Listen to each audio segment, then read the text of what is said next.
Hey friends, this is Natalie Irvan and welcome to the ICU podcast, where we explore how we can find significance in the unseen work of leaders and learn to be intentional to truly see others in our everyday lives. I can't wait to share with you, so let's get started. Today's scripture is Proverbs 3:5. Trust in the Lord with all your heart. Do not depend on your own understanding. Welcome back to the ICU podcast. My name is Natalie, and I'm here with a very special guest, Ty Jackson from the Savannah Bananas. Welcome, Ty. Thank you for having me. I'm so excited and honored that you would even take the time to meet with me and to be on the podcast. Obviously, you're a very busy guy, but right now, kind of in the off season, so I snagged you at the right time. You did. And so I kind of just want to start from the beginning. And for anybody who doesn't know who you are, go ahead and just let us know who you are, what you do, and kind of where you're from. So I'm Ty Jackson, born and raised in Jacksonville, Florida. Mom, dad, sister, all athletes in the family and stuff like that. My sister's currently a volleyball player at Emmanuel College. Okay.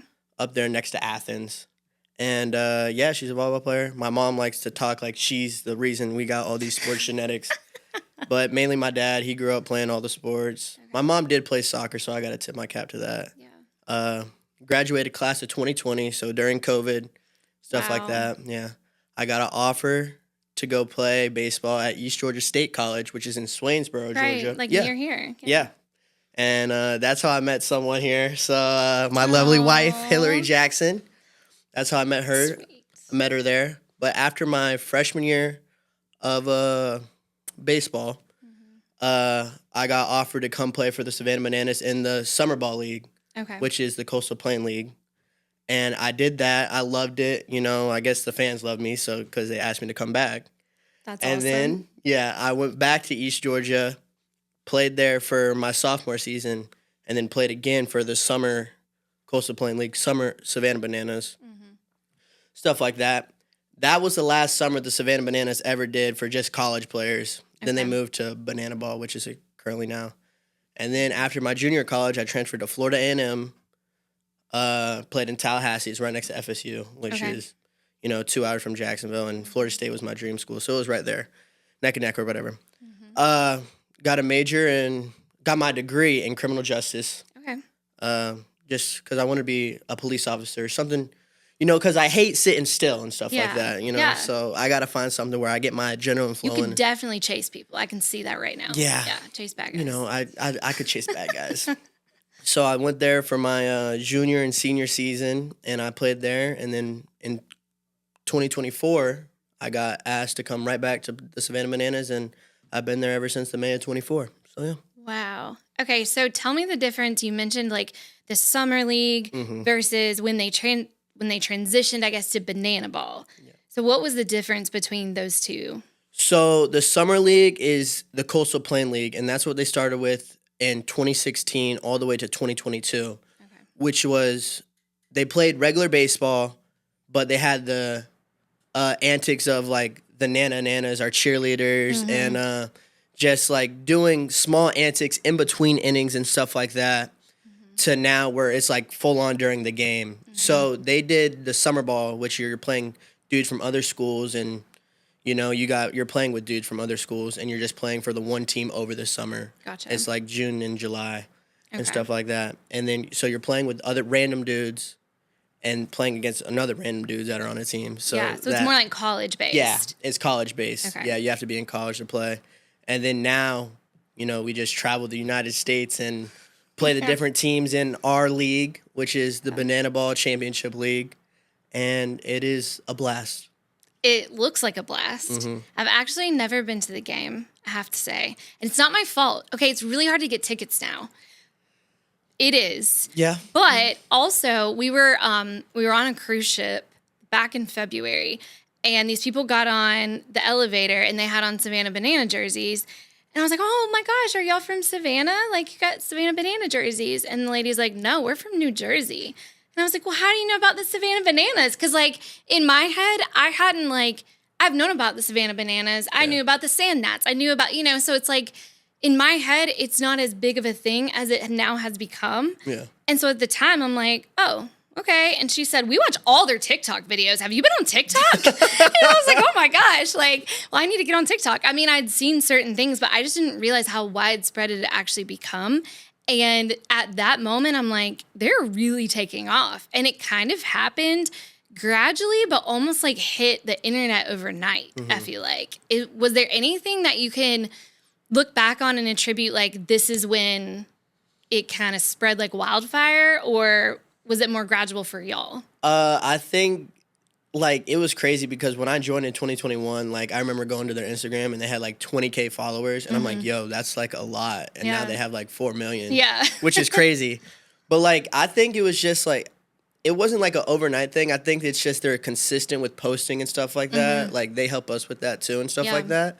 But like, just from seeing like how much the field has changed, which now we have like turf, right? And we have 2 extra buildings in left field and like stuff like that. And we're like I'm seeing it all in front of me, and I'm like, yo, this is crazy how much this has changed. Yeah, and now people can watch you on Disney Plus. Like, I've watched games on Disney Plus. So, I mean, I have watched games, but it's just been not in person. So, you know, maybe you can hook me up. We'll talk about it. Yeah. Okay, so I know that the selection process from when you were in college to now with Banana Ball has changed a little bit. So tell me about, because I know you recently signed back on for another season, right? Yep. And so how does that selection process work? So right now the selection process works is dudes will go into like online savannahbanana.com and like click tryout, and they have to send an application. And in the application, I think you have to send some sort of videos and stuff like that. Yeah. And obviously, like, they're going to look at your stats from where you played previously and stuff like that. Maybe call your coach and see how you were as a teammate. Right. And other things. And then once like they go through everybody's name who like, I guess, enrolled or signed up, and then they'll have tryouts. I think they had like 5 tryouts in like 5 different cities. Like one was in Nashville, Dallas, one was in California. I can't remember the city. And yeah, 5. It was like 5 tryouts in like 6 days. The coaches all went to and stuff like that. So, and they evaluated them and stuff like that. So, do you all do the same thing? Like, if you're already on the team, you still have to try out, or how does it work for people that are already on the team? Dudes that are already on the team, they like the coaches have seen them played, and everybody's seen them played. So that's kind of their evaluation of they want to ask them back this next coming year, or if they want to. This year we had a draft, so they got put in the draft if they weren't asked back. So yeah. And then the draft, you select dudes that were here previously or were at the tryout. I gotcha. Okay.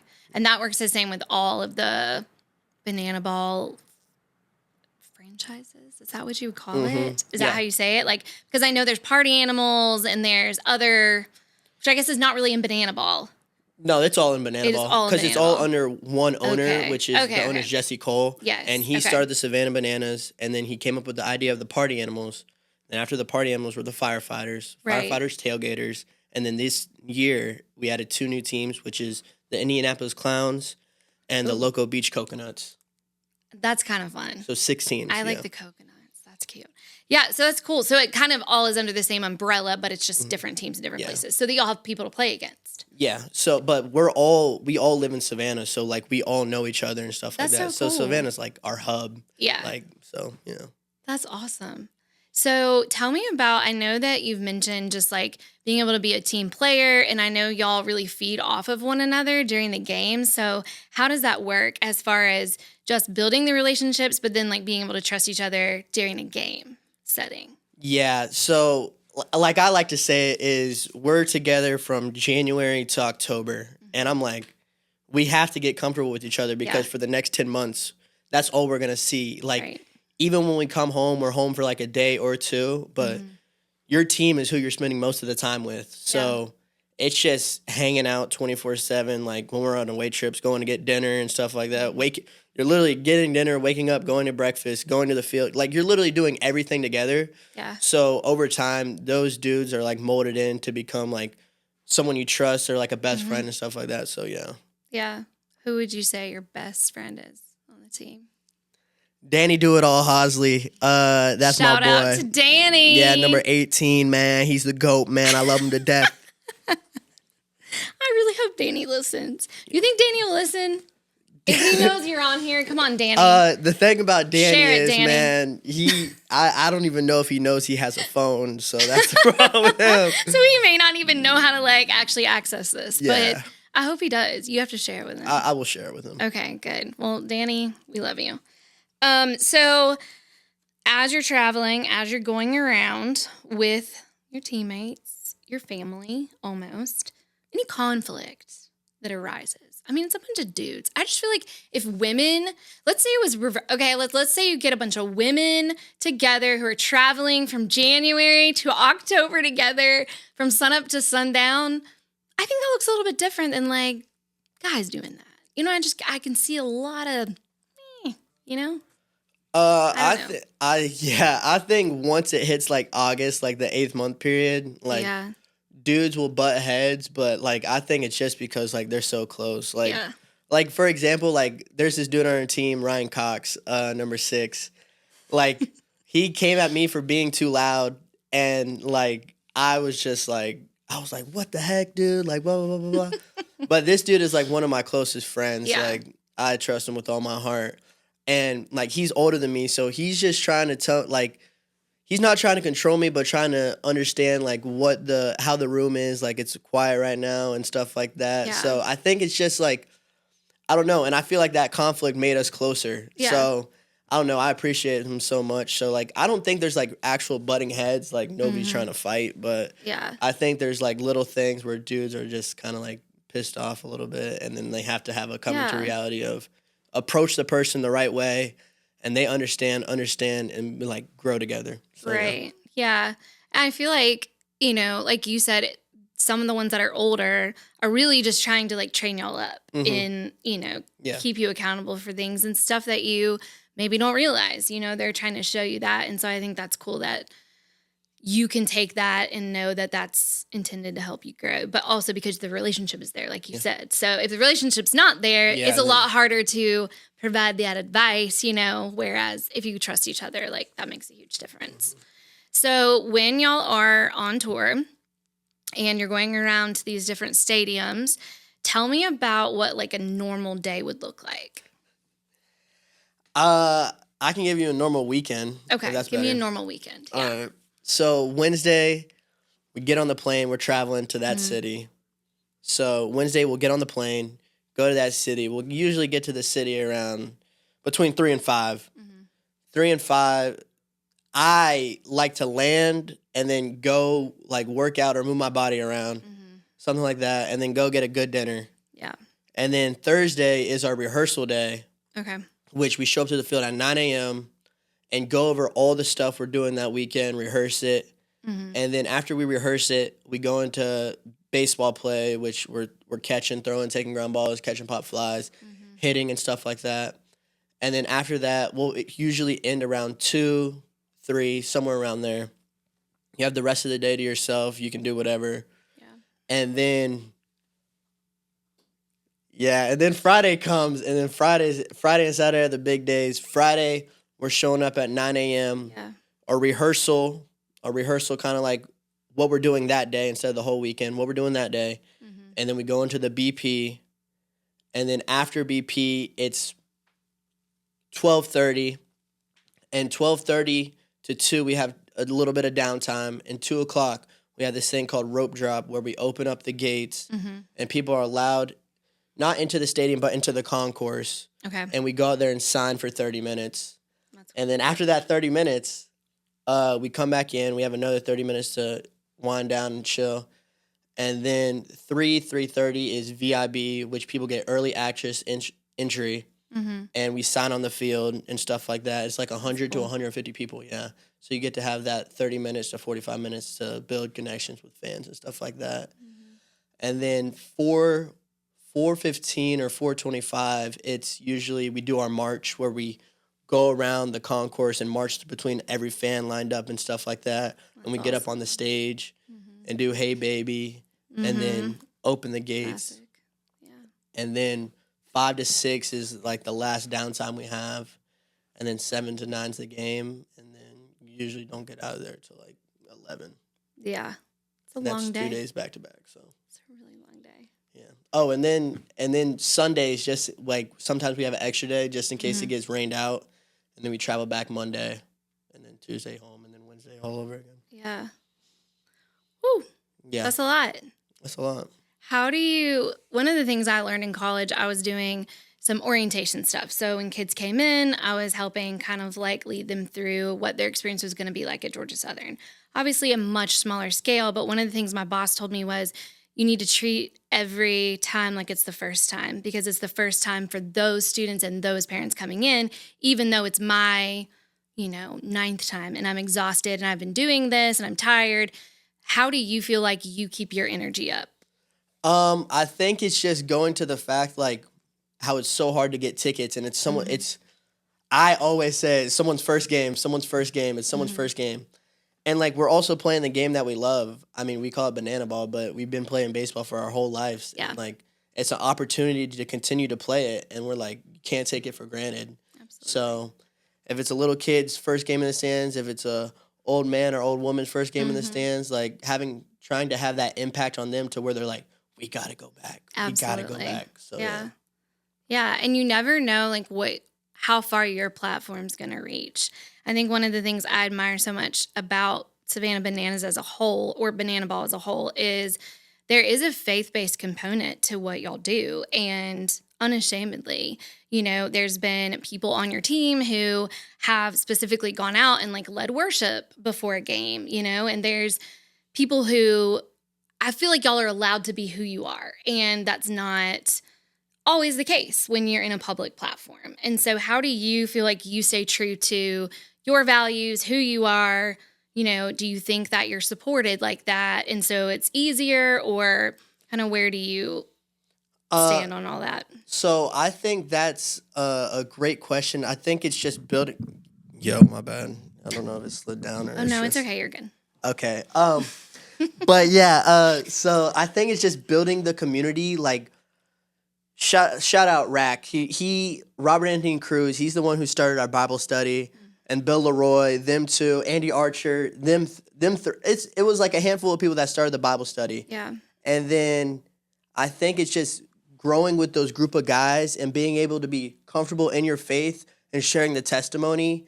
I think that's where you have to be comfortable of like you are a public figure, right? But you are you, and you are trying to spread what you love and spread what you believe in, and spread love across your whole community. Yeah. And I think that's just the main thing: surrounding yourself with people that have the same intentions as you. So I think that's what it comes down to. Absolutely. Yeah. And it just seems like y'all are you kind of have one common agreed upon goal. Like, we're going to play ball, we're going to have fun with it, and we're going to express whatever it is that like we're passionate about. We're going to let that show in our own way, because y'all are so different in the way that you present yourselves. I mean, even in just like the way that you have fun on the field, I feel like y'all have different like personalities and stuff. So for sure. Okay. So the fun part, at least the part that I love, is the dancing that y'all do. You got some moves. I mean, for real. It's pretty impressive. I mean, that's our choreographer, Maceo. Y'all are like well-rounded, okay? Yeah, he went to, actually, he's local. He went to Effingham High. Hey. High school, right? Yeah. Shout out. And Hillary's mom taught him. Wow. I went to school with Hillary's brother. Okay. And so, he's a really good dancer. We have him. He's our choreographer. And then our director, Zachary Frangelo, he is also a very good dancer. So, yeah, them two are the ones that put the dances together. Yeah. So how do, once you get there, do you know what dances you're going to be doing? When do you find out? We probably find out the Tuesday before we leave, and then they send us a video of what we need to, like, watch and stuff like that. And then the Thursday when we have rehearsal, that's when we're going over step by step in every move and stuff like that. Yeah. So they break it down to a T. So some of the dances are too hard, but, like, I mean, if you just smile, if you look confident, then it goes a long way, even if you have no clue what you're doing. For sure. Are you one of the ones doing the backflips? Can you do a backflip? I can do a back handspring, but I tried a backflip. I did a full backflip, and I was just like, you know what, this isn't for me. I'll leave the backflips to Dr. Meadows and Robert Anthony Cruz. No, I couldn't do that part at all. What about like going up? Do you ever go up in like the fans? Oh yeah. And come down like the? I've seen y'all do that of like down the stairs, you know, singing your song and stuff. Yeah. Do you ever get distracted or feel like things throw you off? I think I think like the hardest part is getting to the spot in the stadium and then like all the fans asking for like autographs and you have to be Yeah. like, hey, like 1 second, like I'm about to shoot this video and they're Yeah. usually like, okay. And then like I usually don't get distracted because I'm like, I gotta lip sync all these words, Yeah, and remember all you these gotta moves, and I remember gotta all the do this words. right. Like I know. I know, like the better it looks, like this is going to the World Wide Web, and I have to make sure the people love it. That's right. Yeah. And so social media, that's another big thing because I feel like y'all are all over social media, which is what helps really get the word out about Banana Ball. I feel like that's one of the reasons that y'all blew up as quick as you did. What are do you have specifications of how much you have to post or, you know, kind of how does that work? So the social media part is they want us to post to grow Banana Ball, but also like posting for us like helps our personal brand just because so you can get brand deals and stuff like that. Okay. So it's like a win-win, growing Banana Ball and then growing your own brand. At the same So time. yeah, you're not required to post, but everybody posts. Yeah. You know.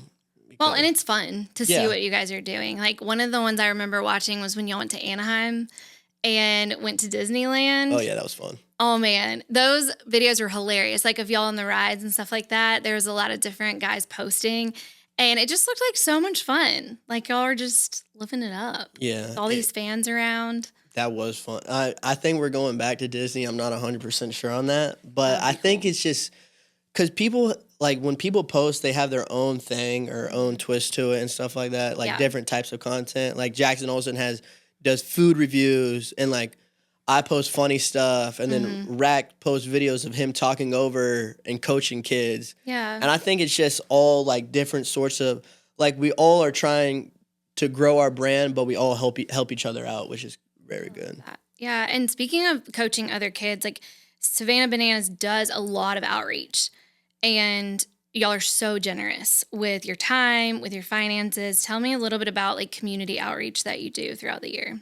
Yeah, we actually do a lot of community events. Every stop we go to is usually on a Saturday morning, like before like we have to be there. We usually sometimes go to the hospital or, you know, one time we built this playground for like kids that needed a playground and stuff like that. So it's just a wide variety of what that specific city asks us or needs us to do. Like we're gonna do it. So yeah. That's really special. I feel like in any business, like the person who's leading always sets the tone for the culture of the team. So how do you feel like how is it trickled down to the players? Like the guy at the top. And then from there, like how has that created a culture that y'all now live in as far as community? Yeah. I think it goes back to where our owner, Jesse Cole, sacrificed so much, like at the beginning of the Bananas, to where he was like sleeping on the air mattress for a year and, you know, living in this like one by one, something like that. Him and his wife just, you know, sacrificing themselves to build this. And I think we, like, when we have the opportunity to go do that for someone and, like, build a playground or go to the hospital, like, we're like, all right, we're sacrificing our time before the game, but think back of how it all started to what we live by, which is fans first. And I think when we put the fans first, that's what they really enjoy most about how we put them first. Yeah, absolutely. I mean, it keeps them coming back because they know that you value them and see them, which is so important in all of that. So tell me about the stadiums, because this tour that y'all went on was crazy. I mean, you were playing for completely packed out stadiums, which is that the first time that's really happened in Banana Ball as far as like this big of a scale? Yeah. I mean, they've sold out like every game they've had. So like from when I was there, when we were just playing in Grayson Stadium for 2021, we were selling out home games, which was like 4,000 to 5,000 people, to now when we played at Clemson Football Stadium, which is 81,000. Yeah. So I don't think the sellout is like particularly new, but I think us like going to bigger stadiums is what gets new. So like this year we're going to Texas A&M, which holds over 100,000. Wow. So that will be fun, yeah. So I think it's just, I don't know, like I think we want to get bigger every year and play in front of more people every year.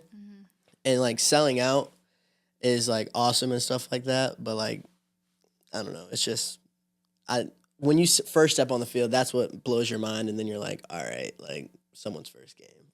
Let's do this. Yeah. It's incredible. And I think you're, like you said, you're just always trying to raise the bar. So whatever that looks like, different stadiums, different places, things like that. What's your favorite city that you've been to? San Diego. Really? I like San Diego a lot. I would say San Diego. Yeah, it's San Diego. Just because I never really been on the West Coast, and like the vibe was different, and I don't know, the weather was beautiful when we were there. Yeah. I just love San Diego all in general. Yeah, just giving off those good vibes. And I ate Mexican every day, so it was cool. The Mexican in San Diego is really good. Yeah. Okay. I'll have to remember that. I've never been to the West Coast really either, so that's always like I don't know, something that would be totally different. Yeah. So I can see where that would be your favorite just because it's not something you'd experienced before. So tell me about your favorite animal. I mean, my favorite animal is snakes, but I have a pet snake, so that's why. Yeah, so I was getting to that a little bit because I've noticed that when you are home, sometimes you'll post videos with your snake. What's your snake's name? Hershey. What kind of snake? Ball python. Okay. So one of the things we were talking about before the podcast was that we actually have someone who also loves snakes that I'm not going to mention the name or where this came from, but we were in a situation recently, your wife and I experienced this, where someone really loves snakes enough that this person walked around with a snake in her clothing. In fact, this snake was brought to a public place with a lot of children and brought out during this time with a lot of children around. And she just wondered who might like to hold the python, right? I was shocked. I know there are people like you who may be like, hey, yeah, let's go. Let me hold that snake. It was shocking, to say the least. And apparently this snake also goes to work and a lot of other places. Yeah. That I'm going to be honest, that's not me, though. Does Hershey stay home? Hershey stays home all the time. Does Hillary mess with Hershey? Because no. I'm sorry, but I'm literally the only one that messes with Hershey. I was about to say, like, I support my husband in a lot of things, but if he was like, yeah, I'm going to get a python, I don't know. That would really freak me out. I will say a snake is way more low maintenance than a fish. Really? You only have to feed the snake like every 2 to 3 weeks. I mean, it can wait a month, but 2 to 3 weeks, a month, and like nothing else. Like, you know how you have to have a filter to clean the cage for them? Yeah. Sometimes you got to clean the cage, but that's maybe once every like 3 months, 4 months. Okay. I'll take your word for it. Low maintenance. I'm happy for you. I'm happy that you have Hershey in your life. Me too. It's very special. Very special. Okay, so favorite dance performance that you've ever done? Boys Are Back. We did it in Savannah. Me and Kyle Jackson, a.k.a. KJ Jackson. Boys Are Back. I was Chad and he was Troy. And, you know, Boys Are Back. I love that so much. We had the high school basketball jerseys on. Yeah. So I think that was my favorite one so far. There's been a couple nods to High School Musical. I appreciate that. Yeah. Yeah. High School Musical is my favorite musical. Really? Yeah. I support that. Maybe because I know all the songs, but that's about it. You know. It's good. I mean, you didn't have to learn that one. That's here. It's important. Yeah. Okay, so favorite celebrity you've met on tour? On tour?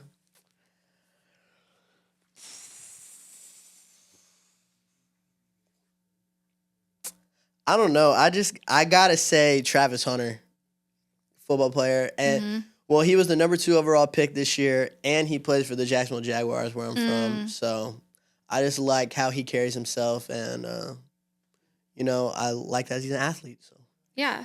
So he came out. Did he come to one of y'all's games? He came to Savannah. Oh, okay. Yeah. His brother actually plays at Effingham High School. So. Oh. Yeah. Effingham. Look at him raising up all the right people. Mm-hmm. That's awesome. Okay. Favorite. Did we talk about favorite stadium? That was San Diego. Was that the favorite stadium too? Okay. Most embarrassing moment playing with the Bananas. Be honest. See, that's the thing about me. It's a safe circle. Yeah, see, that's the thing about me. Like, I don't get embarrassed at all. Okay. So, like... Most embarrassing moment for your family to watch? Whew. Probably when I was in Yankee Stadium and I just threw my glove up to try to, like, do this trick play and the ball just went right past me. But, like, that's the thing. Like, I feel like that's what people remember because, like, I'm just running after the ball laughing. And, like, the center fielder, DR, he's just laughing too. And, like, I mean, I tried it, and they, like, want us to do trick plays, so I tried it, and I was just like, oops. And I just ran out. I mean, we won the game, so I couldn't complain. But I was just dying laughing because it was an A for effort. You tried. You got to put yourself out there. I have a lot of embarrassing. There was one time I was celebrating, the ball got hit over my head. Like I was just like, and all you can do is laugh because I mean, the fans are laughing too. So I'm like, all right. Yeah. What would you say other than "Hey Baby"? Because we know that's a classic. You know, every game fans can expect that. What's another fan favorite?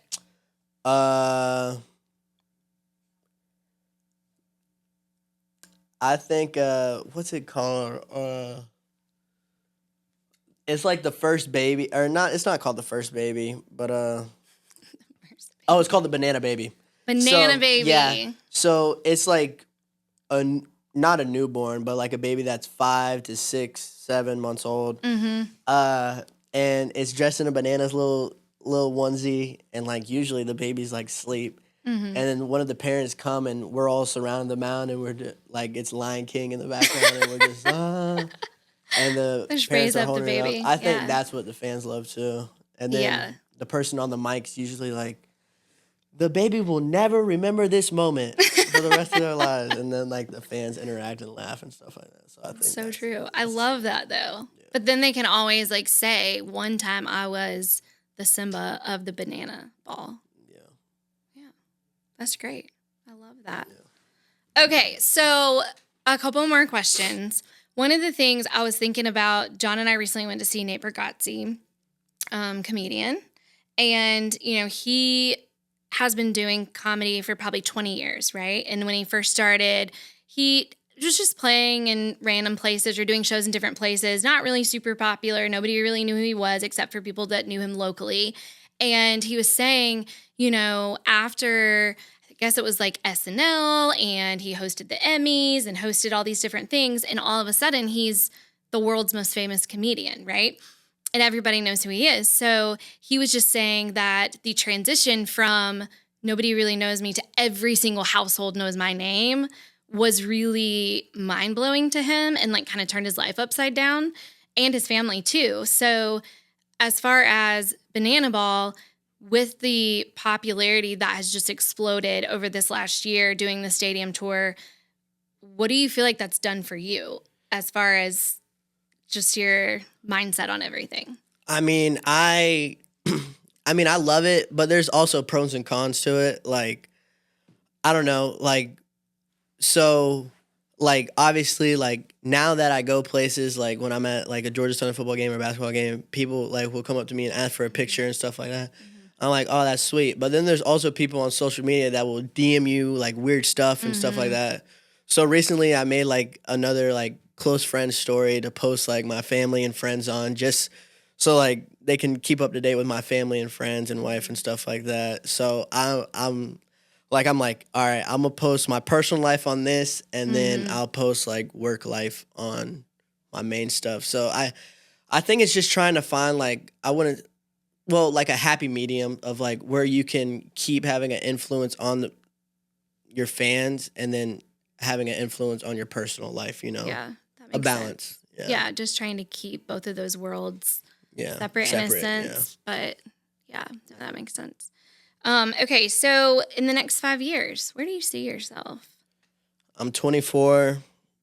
I'll be 29. I'll probably, I'll still be playing. I want to be playing till I say 40, but 40 is too old.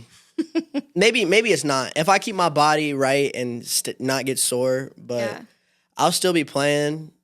But maybe not for the. I don't know what the future holds, but I want to still be playing, and have kids.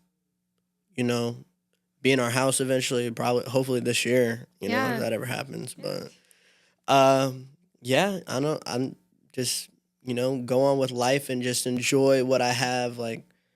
Right in front of like I'm gonna be where my feet are type of person, so I feel like that's a great perspective. Little wins at a time. Yeah. And just having gratitude for where you are right now. Mm-hmm. Just trying to be present in that moment. Yeah, and some people hate me for that because I don't worry about what's happening an hour from now or tomorrow or stuff like that. Yeah. So yeah. I'm a planner, but I also feel like you have to have people like you around because you do have to step back and be like, you know what? I do need to be present in this moment or I'm going to miss it. And I'm not going to appreciate what's right in front of me. So I think it's definitely good to have both types of people. I would say your wife maybe is the planner. Oh, yeah. Yeah. Like, I can wait till last minute to do something, but she keeps you straight. She does. And that's good. Yeah. And then you probably help her see the fun in the present where her feet things. are, yeah. Mm-hmm. Awesome. Totally. That's 100% facts. I love it. Thank you so much for giving me your time. Thank you for all that y'all do through Banana Ball. And I'm expecting tickets, but no matter, just get it to me when you can. I can make that happen. And, a jersey so I don't have to wear this like little kid jersey. It does look good though, doesn't it? It looks great. It fits. I didn't really like yellow, but now that the Savannah Bananas are taken off, I'll sport some yellow every now and then. But thank you. I appreciate you. And I'm excited to like catch up with you when you guys are, I don't know, worldwide. Yeah, worldwide. You think you're ever going to be worldwide? Yeah. Maybe in the next 5 years when I'm 29. So okay, that's where we're going. We're going worldwide, baby, in the next 5 years. I love it. Yeah. Thank you, Ty. I appreciate it. Thank you.